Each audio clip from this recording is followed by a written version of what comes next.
મારા નેત્ર, મારી આંખ પાછી લઈ લો. હું જેવો હતો એવો મારે દુનિયા, મારે અન્યાશ્રય થાય ને. આ આંખથી હું આપણા બેના સ્વરૂપ સિવાય ત્રીજાને જો મારે અન્યાશ્રય નથી કરો. મને ક્ષમા કરો, મારા બધા અપરાધ માફ કરી દો. મારે આંખ નથી જોઈતી. સામને જે પાછા હતા એવા ને એવા કરી દીધા. રસ્તામાં પ્રભુએ કીધું, એટલે તમારી ભેગા આવ્યા હતા? એ કે હા, મારો સુરમાં આપણે એવા સમાઈ ગયા છીએ કે હવે એ આંખથી બીજી કોઈ દુનિયાને જોવા માગતા ન. આવા ભક્ત હોય ને એને આજે 550 વર્ષ પહેલાં થઈ ગયા તોય આપણે યાદ કરીએ જ. એના કીર્તનો, એની કુટિયા, સુરદાસજીની ગૌશાળા, સુરદાસજીની લાઇબ્રેરી. એની પાસે કોઈ એવું સ્ટેટસ નહોતું, કોઈ એવો પૈસો નહોતો, કોઈ એવું જ્ઞાન નહોતું. પ્રભુ પ્રત્યેનો અનન્ય આશ્રય. એક વર્યોજી ગોપીજન વલ્લભ, દૂજો ના કોઈ. આ બધી લીલાઓ મારા વાલા પુષ્ટિ માર્ગની. રોજ એમ થાય કે આનાથી વિશેષ, રોજ આનાથી વિશેષ હોય છે. પ્રભુની લીલા, પ્રભુનું નામ, પ્રભુનું સ્વરૂપ, પ્રભુનું ધામ, આ વર્ણન કરવું આપણા બસની વાત નથી. બસ આપણે તો એટલું જ કહીએ કે સુરદાસજીના ચરણના રજ જેટલી ભક્તિ મળી જાય તો અમારો બેડો પાર થઈ જાય. બોલો વલ્લભાધીશ કી જય. વલ્લભાધીશ. વ્રજ વિહાર ભાદરવા મહિનામાં ચાલુ કર્યું. ભાદરવો, આસો, કારતક, માગસર ને પોષ, 5 મહિના થયા. 5000 જન્મ લઈએ ને તો વ્રજને વર્ણવું, વ્રજની વાતો કરી, વ્રજનો રસ લેવો, વ્રજનો રસ પીરસવો આપણા બસની વાત નથી. બસ આ તો ઓલું કહેવાય ને કે કોણ જે આ પુસ્તકમાં છે એનું વિવરણ કરીએ. આપણે અત્યારે તળેટીમાં શું છે અને કઈ લીલાથી છે. કાલે આપણે મથુરેશજીના મંદિરનું અનુસંધાન કર્યું. આજે હવે ગિરધરજીએ શ્રીજી બાવાને 56 ભોગ ધરાવ્યો તો એની વાત. એકવાર ગુસાઈજી બિરાજતા હતા. ક્યાં? મથુરાનાજીનું મંદિર નીચે છે, ત્યાં ગુસાઈજીના બેઠકજી છે અને વિશ્રામ કરવા ત્યાં બધા. પાછળ ગિરધરજી આવ્યા, પ્રથમ પુત્ર, જેનું બીજું નામ ગોવર્ધન, જેના વહુજીનું નામ ભામિની વહુજી.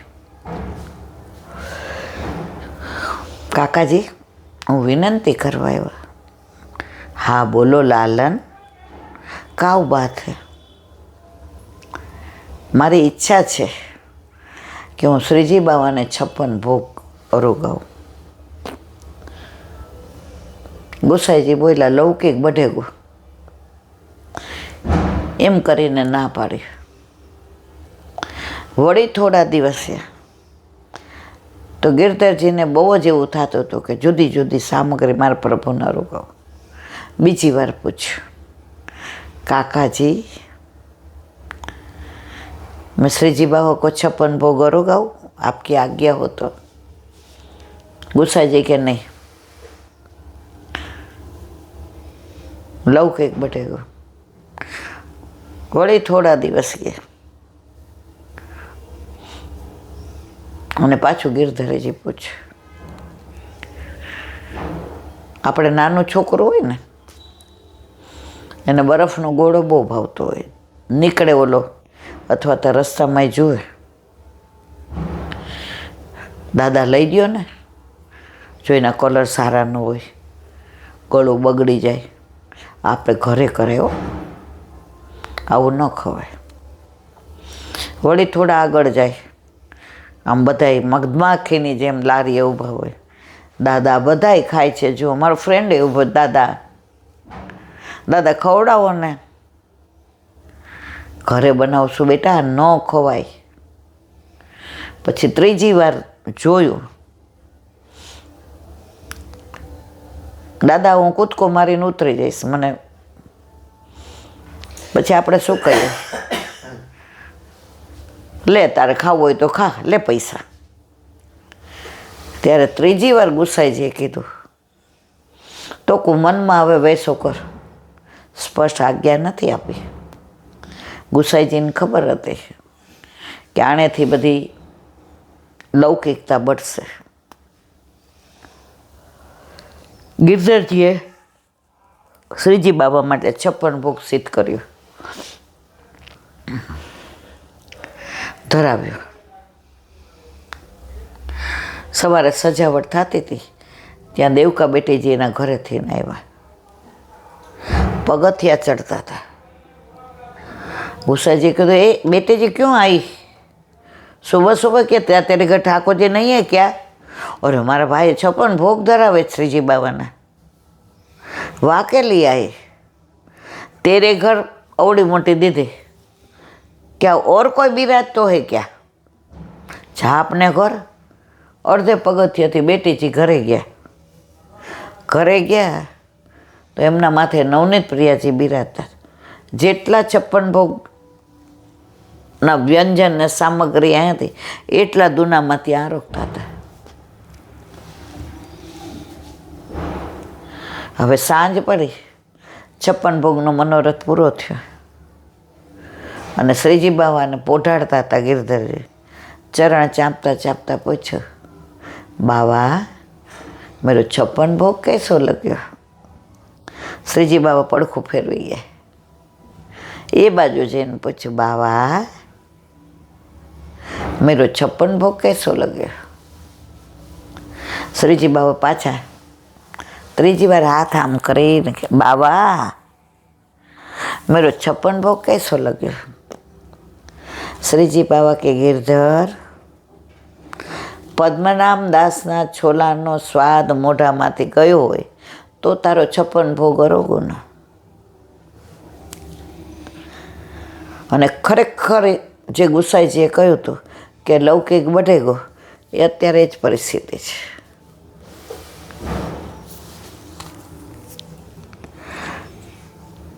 તો આ 56 ભોગ જે અરોગ્યો હતો, આ લીલા પણ ત્યાં થઈ હતી. અને ગિરધરજીએ પહેલો 56 ભોગ શ્રીજી બાવાને અરોગાવ્યો. વ્રજની બધી લીલાઓ અદ્ભુત. ઓલા ઈ રિક્ષાવાળાએ અમને એક વાત કરી હતી. એ કે દિલ્હીમાં કે એમ એક દીકરાને એક્સિડન્ટ થયું એટલે આખું ડાબું અંગ પગ બધું, હવે કરોડોપતિને એકનો એક દીકરો. હવે ડૉક્ટરોએ કીધું કે બચી ગયો, બાકી હવે આ લાશની જેમ જ જીવે. આ બધું ગયેલું એટલે બોલે તો લાળ પડે ને બોલાય નહીં, ખવડાવવો પડે, મોઢામાંથી પડી જાય, ઓલું બાંધવું પડે. એના માટે 24 કલાક. કોઈ કે અહીંયા જાઓ તો એ ડૉક્ટરને બતાવે, કોઈ કે અહીંયા જાઓ તો એ ડૉક્ટરને બતાવે. અમેરિકાએ બતાવ્યું, લંડને બતાવ્યું, જ્યાં કે ત્યાં. હવે એના ફેમિલી ડૉક્ટરે કીધું, ભાઈ હવે બધું બંધ કરો, આની કોઈ દવા નથી. આ વર્ષો પહેલાંની સાચી બની ગયેલી વાત છે. આની કોઈ દવા નથી. મારી શ્રદ્ધાની દવા છે કે સમજાયું નહીં સાહેબ. એ કે આને ગિરિરાજ બાવાને રજમાં અડોટાવી અને ચરણ સ્પર્શ કરાવ્યો. બધા ડૉક્ટરનો બાપ એ છે.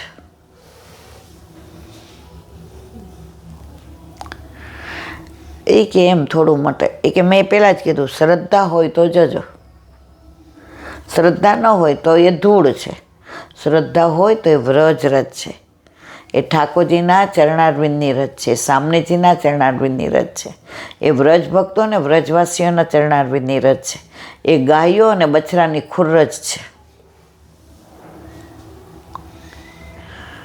એટલે એના પત્નીએ કહ્યું કે ડૉક્ટર સાહેબ આટલા ભણેલા અને એ પ્યોર વૈષ્ણવ છે, અને જો કહે છે તો મારે તો હવે લઈ જ જવો છે. શનિ રવિ હતા એટલે ગાડીમાં લઈ આવ્યા, ત્યાંથી વ્હીલચેરમાં બેસાડ્યો. 4 ઓલા વ્રજવાસીને બોલાવ્યા કે ભાઈ પૈસા દઈ દઈશ તમે. ત્યારે કાંઈક ઘોડાગાડી હતી કે એવું હતું, આવું બધું નહોતું. 4 જણાએ ઉચકીને અહીંયા લઈ આવ્યા. વ્રજવાસી કે અબ તુમ જાઓ દૂર, ઉતારીને નીચે. એ કે અરે અરે અરે અરે આપ દૂર જાઓ. ત્યાં બેસાડ્યા ચરણારવિંદમાં.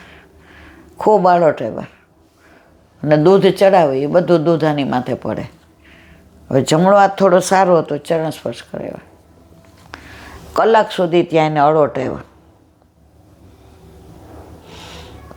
પોતાની હાથે ઉઠીને વ્હીલચેરમાં બેસવા ગયો.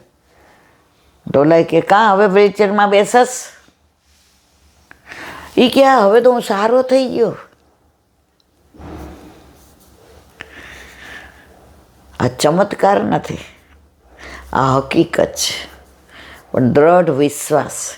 પછી આપણે નાની નાની બાબતમાં ગિરિરાજ બાવાની બાધા લઈએ ને, હું તમને સવામણ દૂધ ચડાવીશ ને, આપણામાં સકામ ભક્તિ છે જ નહીં. એણે કોઈ બાધા નહોતી રાખી, ખાલી એને શ્રદ્ધા હતી. પેલા ડૉક્ટરે કહ્યું તમે ગિરિરાજ બાબા પાસે જઈ આવો. દંડવત કરવા લઈ આવ્યા હતા. વ્રજ તો વ્રજ છે, આજની તારીખમાં પણ આવું બધું બને છે. બોલો વલ્લભાધીશ કી જય. હરિરાય વાંગ મુક્તાવલી.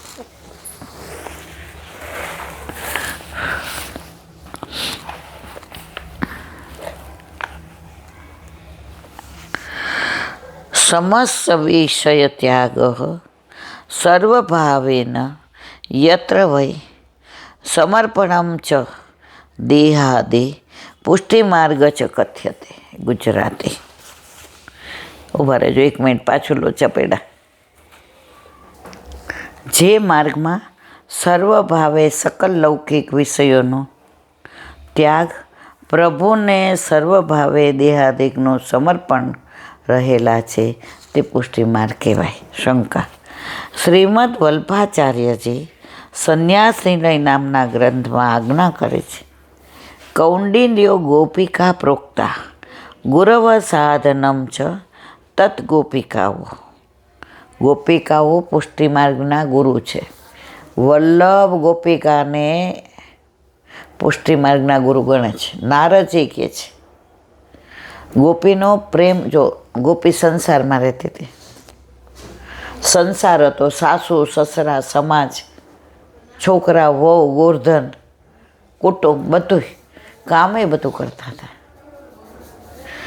પણ ચિત્ત ક્યાં હતું? સતત ઠાકોરજીમાં.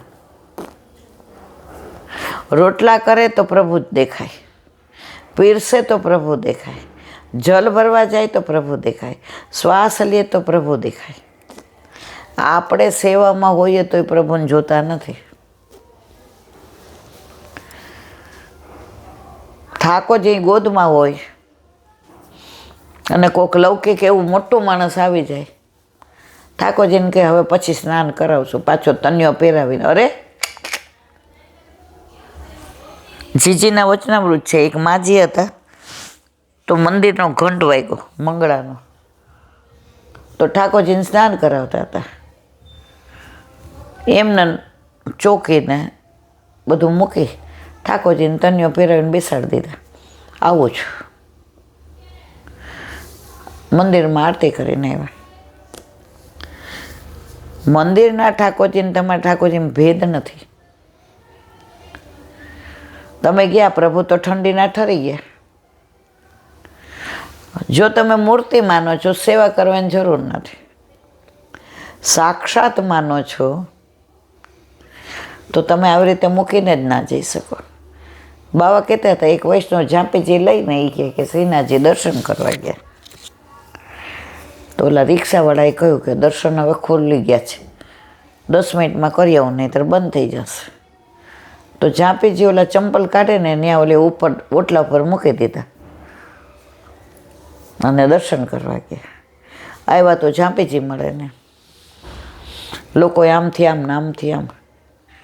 શ્રીજી બાવાને આપણા ઘરે આપણા માથે બિરાજતા આપણા ઠાકોરજીમાં કોઈ ભેદ નથી. વૃંદાવનમાં એક સંત થઈ ગયા. હવે એના ઘરે બિહારીજીનું સ્વરૂપ બિરાજે, બાંકે બિહારીજીનું ચિત્રજી. સતત એના મરી એને ભોગ ધરાવે ને એને જગાવે ને એને અરોગાવે ને એને પોઢાડે ને બધું કીર્તન કરે. હવે ત્યાંથી થોડા સંત નીકળ્યા એટલે કે બાબા કુટિયામાં પ્રસાદ કે હા આ જાઓ આ જાઓ. રોડ ઉપર હતી. પેલા સંત લોકોએ તો પછી કે દર્શનનો સમય શું, બસ હોતે હો ગए. એ કે તમે અહીં વૃંદાવનમાં રહ્યો તમને ખબર નથી ક્યારે થાય, તમે કેટલા વાગે જાઓ છો? એ કે મેં ક્યાં દર્શન કર્યા છે બિહારીજીને. એ કે કાં? એ કે આ જો અહીંયા બિરાજે છે. એ કે અમને જ નથી થતા, તમે ત્યાં કરવા જાઓ છો એટલે ન થાય. મારે તો મારું સર્વસ્વ આ જ છે.